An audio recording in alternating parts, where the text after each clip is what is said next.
Hello and welcome to The Excerpt. I'm Dana Taylor. Bristol is a small Appalachian city that's become a microcosm of the national abortion debate. That's because Bristol has a state line running through it, Virginia to the north, where abortion is legal, Tennessee to the south, where it was outlawed after Roe v. Wade was overturned. Our guest today, USA Today health reporter Adrianna Rodriguez, visited the city after the ban in Tennessee went into effect to document the impact on its residents. Thanks for being on The Excerpt, Adrianna. Thank you for having me. Can you please start us out by describing Bristol? What kind of city is it, and how did it change after abortion was banned in Tennessee? Yeah, so Bristol is a town. It's a small town, quaint town in sort of the Appalachian Mountains. It has a very rich history. It is the birthplace of country music. People like to go there and visit to hike and to see the beautiful scenery. They like to visit downtown. They like to go onto State Street that marks the divide between the two states and sort of hop across the street to be in two different states, right?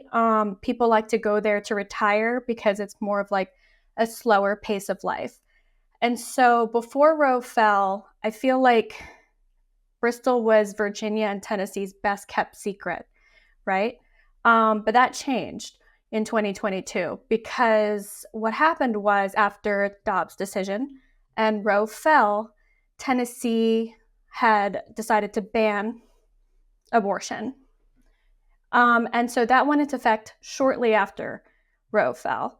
And, you know, having different laws between the two states isn't really that, it's not a new concept to Bristol. You know, Tennessee has different gun laws than Virginia. They also have different marijuana laws. But what makes this different is that now there was this vacuum of abortion care in the area. And providers decided to open a new clinic on the Virginia side where abortion was still legal, called Bristol Women's Health. And so that became the destination for people who are seeking abortion services. And while they thought, okay, this would be the destination for that sort of Appalachian area for Tennessee, they didn't realize at the time that so many states below Virginia were also going to ban abortion or at least severely restrict it, like the Carolinas, Kentucky, West Virginia, Louisiana, Mississippi, Alabama. All of those states had severely restricted or banned abortion shortly after Roe fell. And so people in those states began traveling to Bristol, Virginia. And that sort of put Bristol like in the forefront or on the map, really, of this national debate.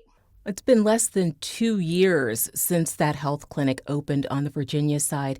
Adrianna, can you give us a sense by the increase in patients, changes in services, pressures on city council of what this shift has been like for the people who live and work in Bristol?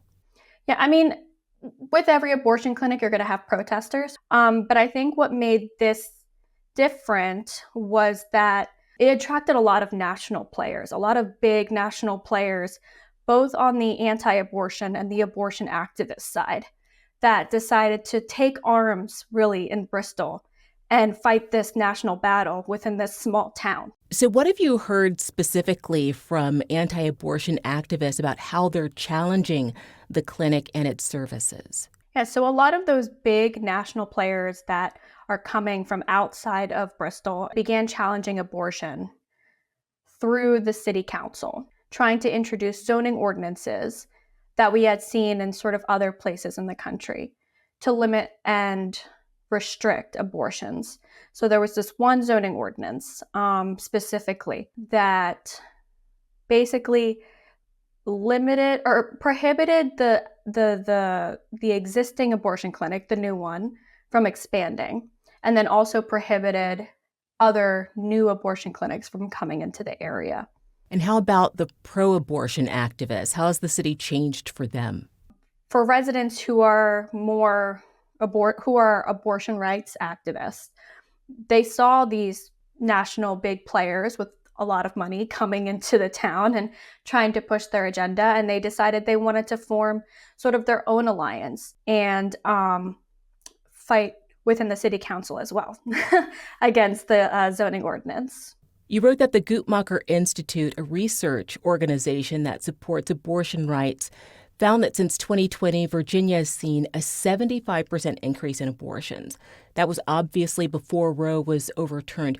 Why do you think this happened? So I think that increase is largely due to the people that are traveling out of state and are traveling from states that banned or severely restricted abortion and came to Bristol or any other places in Virginia to be able to get an abortion. Bristol Women's Health in particular has said that they've seen an increase since they opened. They now see about 150 patients a month. And they also started, opening their services during off hours, during evening hours, on weekends to be able to accommodate all those people that are traveling and don't have as much flexibility as somebody nearby. Can you share some of the conversations regarding abortion that you heard both at Bristol Women's Health Clinic and with other people you spoke with for the story that really stood out to you? Yeah, something that really stood out to me was really this pushback against the national players that have come to Bristol.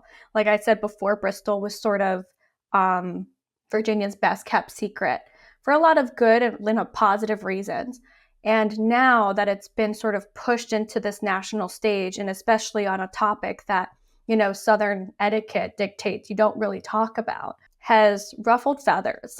People are not happy about being this geographic case study, especially local government and some locals. But the players that really have a stake in it are very passionate about it. The clinic is very passionate about providing these services for an area where there really isn't abortion services or abortion care available. I think the closest one is about 2-hour drive away in Roanoke. And then, the anti-abortion activists are very passionate about getting these services out of the area. So that's really where the town stands, is that if you've been impacted by abortion or somebody who's been impacted by abortion, you're really in this fight. But the majority of people, local residents of Bristol, really don't want anything to do with it and don't want so many people coming in. Pro-abortion activists, they're not strangers to conflict, right? Because of the nature of abortion in general, in terms of how emotionally charged it is and how divisive it is. They're used to protesters. They're used to people outside of abortion clinics.